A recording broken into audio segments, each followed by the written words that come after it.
কাৰ ক্ষেত্ৰত ভাৰতীয় জনতা পাৰ্টিৰ স্থিতি পূৰ্বৰ পৰাই সম্পূৰ্ণ স্পষ্ট আৰু এক। তেওঁলোকে কি কৰে, বৰাক ভেলীত সুস্মিতা দেৱে কয় কা আমি মানিম, আৰু ইয়াত দেৱব্ৰত শইকীয়াই কয় কা আমি নামানো। কা বাতিল কেনেকৈ কৰিব? কা এখন ৰাজ্য চৰকাৰত ইয়াত আমি বিজেপি ৰাজ্য চৰকাৰেও আমি কৰিব নোৱাৰোঁ।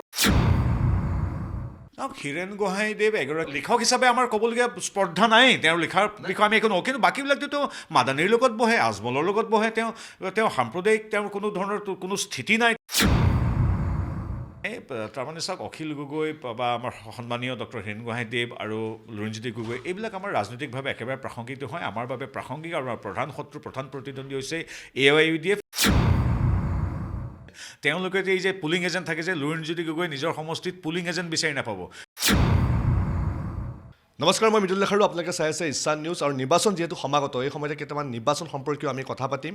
বিজেপিৰ মুখপাত্ৰ পবিত্ৰ মাৰ্ঘেৰিটা আমাৰ সৈতে আছে। আৰু দাদা, যিহেতু এক সংবাদমেল সম্বোধন কৰিছে কংগ্ৰেছ দলে আৰু কৈছে যে 5টা গেৰাণ্টি দিছে অসমবাসীক, আৰু 5টা গেৰাণ্টিৰ প্ৰথমটোৱে হ'ল কা বাতিল কৰিম বুলি কৈছে। কাৰ কথা ক'ম তাৰ আগতে অসমবাসীয়ে ইতিমধ্যে দেখিছেই আপোনালোকৰ সংবাদ মাধ্যমৰ জৰিয়তে এটা ছিৰিয়াছ বিষয় কোৱাৰ আগতে, এনেধৰণৰ প্ৰমিছ কৰাৰ আগতে তেওঁলোকে আমাৰ ৰিপুণ বৰুৱাদেৱ, প্ৰদ্যুৎ বৰদলৈ আছিল নাই পাহৰিছোঁ মই, কিন্তু গৌৰৱ গগৈ আছে, তেওঁলোকে কথা পাতিছে এই পলিটিক্স কিবা কিবি কৈ দিওঁ, পিছত দেখা যাব কি হয়। তেনেধৰণৰ এটা বেয়া চিন্তাৰে তেওঁলোকে কমিটিবিলাক কৰে, তাৰমানে যি মন যায় তাকে কৈ দিওঁ, পিছত কি হয় দেখা যাব। গতিকে এইবিলাক প্ৰমিছ তেনেকুৱাই কৰাটো সম্ভৱ জানো? নহয়, তেওঁলোকৰ গোটেই কথাবিলাকেই তেনেকুৱা, আৰু তেওঁলোকৰ এইবিলাক it has become a political comedy. Assam বচা বুলি কৈছে, সেইটো এটা কমেডি। কাৰণ কি, অসম বচাম আমি, কাৰ পৰা বচাম? গড় হত্যাকাৰীৰ পৰা বচাম, মিয়াৰ আগ্ৰাসনৰ পৰা বচাম, কংগ্ৰেছ UDFৰ পৰা অসম বচাম, দেৱশিশুৰ খাদ্য, অংগনবাদীৰ খাদ্য তেওঁলোকে ভক্ষণ কৰিছিল কংগ্ৰেছৰ মানুহে, 7 লাখ দেৱশিশুৰ নামত, সেইবিলাকৰ পৰা বচাম। আৰু এতিয়া ভুৱা প্ৰতিশ্ৰুতি কথাটোৱে আহিছোঁ, যিহেতু তেওঁলোকে কৈছে যে কা বাতিল কৰিম বুলি কৈছে, গতিকে লোকসভা ৰাজ্যসভাতো আপোনালোকৰ সংখ্যা গৈছে বেছি। কাৰ ক্ষেত্ৰত ভাৰতীয় জনতা পাৰ্টিৰ স্থিতি পূৰ্বৰ পৰাই সম্পূৰ্ণ স্পষ্ট আৰু এক। আমি সম্পূৰ্ণ সুস্থ জাতীয়তাবাদ আৰু শক্তিশালী ৰাষ্ট্ৰবাদত বিশ্বাস কৰোঁ। আমাৰ কোনো মিছা কথা, ডুৱেল ষ্টেণ্ড নাই। আমি ভৱিষ্যতেও কোনো কাম নকৰোঁ যি অসমৰ বাবে বিপদজনক হয়, বা বৰ্তমানো কৰা নাই, ভৱিষ্যতেও নকৰোঁ। গতিকে আমি সম্পূৰ্ণ নিজৰ স্থিতি সম্পূৰ্ণ শুদ্ধ। এতিয়া তেওঁলোকে কি কৰে, বৰাক ভেলীত সুস্মিতা দেৱে কয় কা আমি মানিম, আৰু ইয়াত দেৱব্ৰত শইকীয়াই কয় কা আমি নামানো। পবিত্ৰ সদনত তেওঁলোকে কৈছে কা আমি মানিম, যদিহে তাত মুছলিম শব্দটো ব্যৱহাৰ কৰা হয়।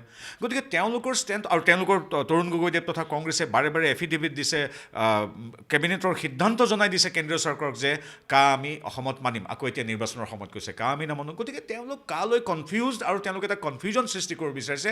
আৰু তেওঁলোকৰ 2-3টা স্থিতি, এটা কথা, ব্ৰহ্মপুত্ৰত এটা কথা, সংসদত এটা কথা, তেওঁলোকৰ কেবিনেটৰ সিদ্ধান্তত এটা কথা, আৰু আজি নিৰ্বাচনৰ আগতে এটা অদ্ভুত কথা। গতিকে তেওঁলোকক কোনো ছিৰিয়াছলি নলয়। আৰু কা বাতিল কেনেকৈ কৰিব? কা এখন ৰাজ্য চৰকাৰত ইয়াত আমি বিজেপি ৰাজ্য চৰকাৰেও আমি কৰিব নোৱাৰোঁ। এইটো হ'ল উচ্চ সদন, নিম্ন সদন, লোকসভা আৰু ৰাজ্যসভাই সিদ্ধান্ত ল'ব। ইতিমধ্যে এক্ট হৈছে, গতিকে তাত একো কৰিবলগীয়া নাই।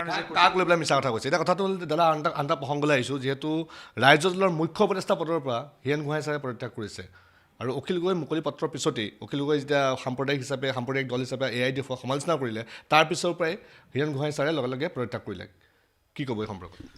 হীৰেণ গোহাঁইদেৱ এগৰাকী অতি পণ্ডিত মানুহ, ইংৰাজী বিভাগৰ এগৰাকী অতি বুৎপত্তি থকা অতি পণ্ডিত মানুহ। তেখেতৰ মহাপুৰুষীয়া পৰম্পৰাৰ পুথিৰ পৰা অন্যান্য পুথিলৈকে অতি সুখপাঠ্য আৰু বুদ্ধিদীপ্ত আৰু খুব গুৰুত্বপূৰ্ণ কিতাপ তেওঁ লিখিছে, তেওঁৰ মাজত থকা বাওঁপন্থীয় কথাখিনি বাদ দি। গতিকে তেখেত আমাৰ সদায় শ্ৰদ্ধাল, কিন্তু পলিটিকেলি তেওঁ সদায় যিবিলাক কথা কয় আজিলৈকে অসমবাসীয়ে গ্ৰহণ কৰা নাই। পলিটিকেলি তেওঁ কিয় কয় সেইটো তেওঁ নাজানো কিয় কয়। গতিকে তেওঁৰ কথা কিন্তু আচলতে পাতিবলগীয়া কথাই নহয়। তেখেতৰ যদি সাহিত্যৰাজি, কবিতা সমালোচনা, মহাপুৰুষীয়া পৰম্পৰাৰ ওপৰত লিখা এইবিলাক কথাৰ বিষয়ে সমৰ্থন দিয়াৰ ক্ষেত্ৰত তেওঁৰ বামপন্থী আদৰ্শ নেকি? AIUDFক সমৰ্থন দিয়াৰ ক্ষেত্ৰত তেওঁৰ বামপন্থী, তেওঁ লিখক হিচাপে আমাৰ ক'বলগীয়া স্পৰ্ধা নাই, তেওঁৰ লিখাৰ বিষয়ে আমি একো নকওঁ, কিন্তু বাকীবিলাকতো মাদানীৰ লগত বহে, আজমলৰ লগত বহে, তেওঁ সাম্প্ৰদায়িক, তেওঁৰ কোনো ধৰণৰ কোনো স্থিতি নাই। তেওঁ বামপন্থী আদৰ্শৰ কাৰণে তেওঁ AIUDFক সমৰ্থন কৰিছে নেকি? তেওঁৰ কাৰণে মই নাজানো, তেওঁৰ কাৰণে হয়তো বাওঁপন্থী আদৰ্শই তেওঁক হয়তো বাধা দিছে। আৰু 2টা পাৰ্টি, এতিয়া আমাৰ অখিল গগৈ তেওঁৰ নিজৰ স্থিতি সম্পৰ্কে তেওঁ বাওঁপন্থাত বিশ্বাস কৰে, এখেতেও বাওঁপন্থাত বিশ্বাস কৰে। গতিকে UDF, অখিল গগৈ, হীৰেণ গোহাঁই, এইটো এটা খিচিৰি টাইপ কথা। এইটো বিষয়ে কোনো আমি বিজেপি একো চিন্তাই কৰা নাই এইটো বিষয়ে। আৰু হঠাতে অখিল গগৈ এখন মুকলি চিঠি AIUDFক সমালোচনা কৰিছে, AIUDFক সাম্প্ৰদায়িক দল হিচাপে কৈছে, আপোনালোকৰ একে বামপন্থী আদৰ্শ হীৰেণ গোহাঁই ছাৰ, অখিল গগৈ, আপোনালোকে কিবা প্ৰেছাৰ দিছে নেকি? বিজেপি চৰকাৰৰ ফালৰ পৰা কিবা প্ৰেছাৰ আহিছে নেকি? নাই, এইবিলাক কথাই নাই।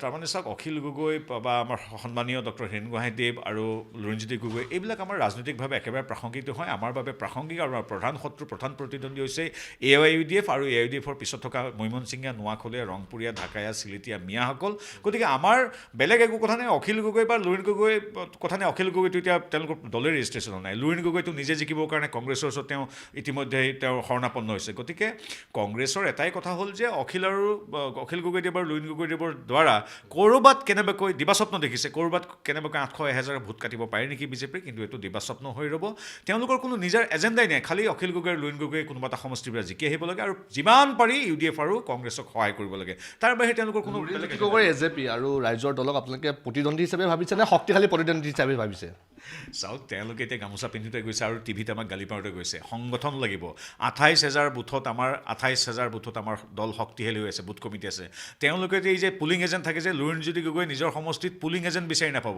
কাৰণ তেওঁলোক কাগজৰ বাঘ এতিয়ালৈকে প্ৰাৰ্থিত্ব ঘোষণা কৰা নাই আপোনালোকৰ যাতে দলত বিসম্বাদ হয় আপোনালোকে যদি কোনোবা প্ৰাৰ্থী যদি টিকেট নাপাই পেলাই যদি বিসম্বাদ কৰে সেইটো কাৰণে অপেক্ষাৰত নেকি তেওঁলোক নাই তেনেকুৱা কথা নাই তেওঁলোকৰ আচলতে আমি তেওঁলোকৰ কথা পাতি তেওঁলোকক প্ৰাসংগিক নকৰোঁৱে তেওঁলোকক অলৰেডি তেওঁলোকৰ কোনো স্থিতিয়ে নাই কেইবাটাও দল বাগৰি অহা মানুহ তেওঁলোকে আকৌ ভাগ্যনিন্দিত হ'বলৈ আহিছে এতিয়া তেওঁলোকৰ মূল যিগৰাকী কাণ্ডাৰী আমাৰ পাটাচাকুছিৰ প্ৰাক্তন সন্মানীয় বিধায়কগৰাকী তেওঁতো 6-7টামান দল বাগৰি আহিছে একেধৰণে জগদীশ ভূঞাদেৱ গতিকে তেওঁলোকৰ ওপৰত কি নতুন আশা নতুন বতৰাৰ কথা আছে গতিকে তেওঁলোকৰ কাণ্ডাৰীকেইজনক অসমবাসীয়ে জানেই they are already rejected by people of Assam আৰু গতিকে তেওঁলোক প্ৰাসংগিক পৰিষদ বা বিজেপিৰ পৰা টিকেট বঞ্চিত হৈ পেলাই কোনোবা প্ৰাৰ্থিত্ব প্ৰত্যক্ষীৰ বাবে বিসম্বাদৰ বাবে তেওঁলোক লাভান্বিত হ'ব নেকি কোনোবাখিনি আমাৰ তাত তেনেকুৱা নাই আমাৰ বিগত লোকসভা নিৰ্বাচনত 5গৰাকীকে সন্মানীয় মাৰ্গদৰ্শক আমাৰ জ্যেষ্ঠ নেতাক লোকসভাৰ টিকেট দিয়া নাছিল বেলেগ কামত তেখেতসকলক সেৱা আগবঢ়াবলৈ দিছিল ক'ৰবাত কিবা হ'ল নেকি 7খনৰ পৰা আমাৰ দেখোন 2খন বাঢ়িলে এখন গতিকে আমাৰ ভাৰতীয় জনতা পাৰ্টি সম্পূৰ্ণ আমি মিত্ৰজোঁটৰ সৈতে সন্মানে আমি নিৰ্বাচনত অংশগ্ৰহণ কৰিম এই AJP ৰাইজৰ দল এইবিলাক কাগজৰ বাঘ তেওঁলোকে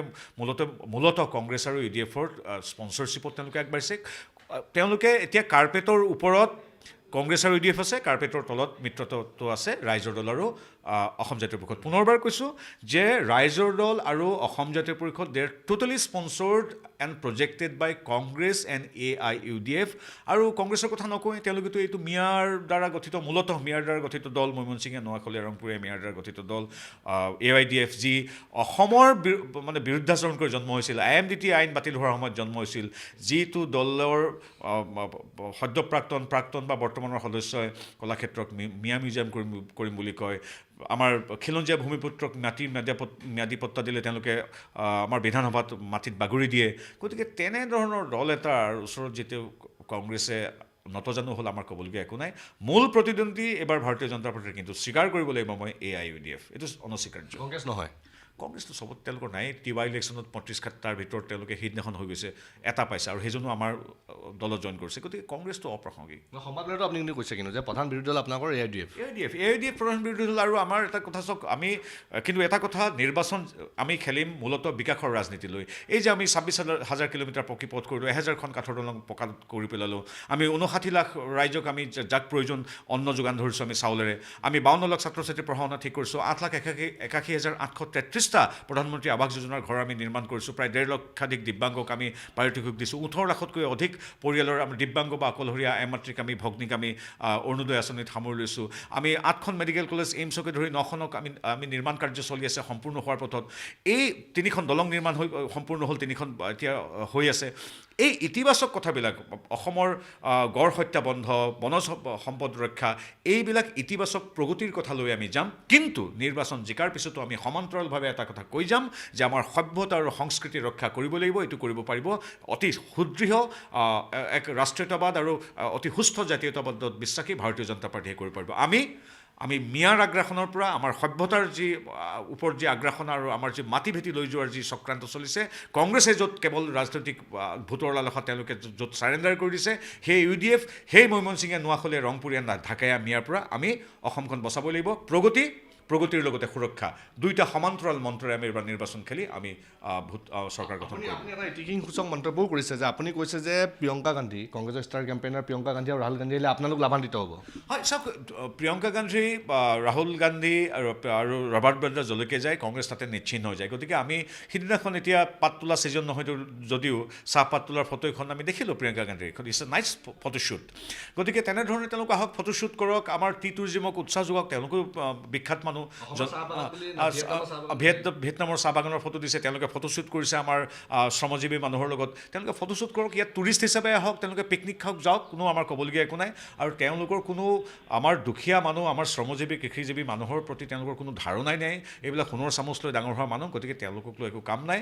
আমি হ'লো সৰ্বসাধাৰণ মানুহৰ লগত থকা ভাৰতীয় জনতা পাৰ্টি দল। গতিকে প্ৰিয়ংকা গান্ধী পুনৰবাৰ হওক, ৰাহুল গান্ধী পুনৰবাৰ হওক, স্বাগতম জনাইছোঁ। তেওঁলোক যলৈকে যায় ভস্মাখৰৰ দৰে নিজৰ দলটোকে ধ্বংস কৰি আহে। নিশ্চয়কৈ পবিত্ৰ মাৰ্ঘেৰিটাৰ ইতিকিং সূচক মন্তব্য, কিন্তু কথাটো হ'ল যে আপোনাৰ এইটো পৰম সত্য।